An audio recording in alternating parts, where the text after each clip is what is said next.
Ia să vedem dacă e deschis aici. Judecătorii, program cu publicul. Este ora 12 și 5 și 10 minute. La judecătoria Fălticeni. La 12, la 13, nu. Ia să vedem. Închis.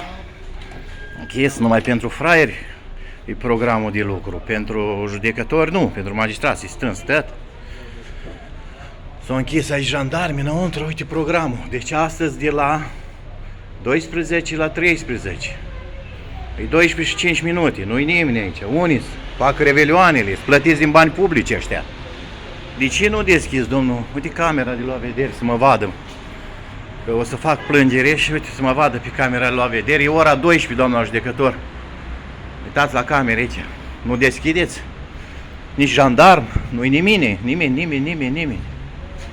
Păi ce justiție avem aici? Pe orar, uitați ce scrie, că trebuie să lucreze. Oamenii ăștia încasează salarii, iau bani, iau pensii speciale, iau de toate. Noi nu luăm nimic, noi stăm și suntem fraierii care așteptăm ca ei să se trezească din băutură. Da. Deci nu, 12 și nu. Nu-i nimic, nu-i jandarmul, nu-mi spune nimic. Nu deschide nimeni. Hai, bat la ușă, da.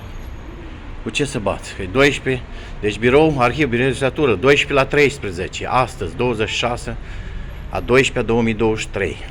Nu fac servicii escrocii ăștia de magistrați. Stau la băut, jandarmii nu fac servicii. Unii jandarmul, nu-i. Hai să anunțăm poliția, jandarmul, pe cine să anunțăm? Pe nimeni. Da, asta este. Uitați orarul aici și aia. Este ora afișată și pe camera de la vederea mea și a lor m-am afișat. Nu vor să deschidă, domnule, nu fac servici, nu, pentru ei serviciul e greu, da? Mai ales acum.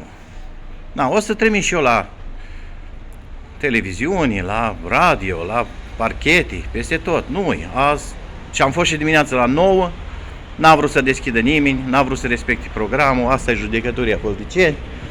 Ne deplasăm încoace. Se vede că e Fălticeni. Se vede.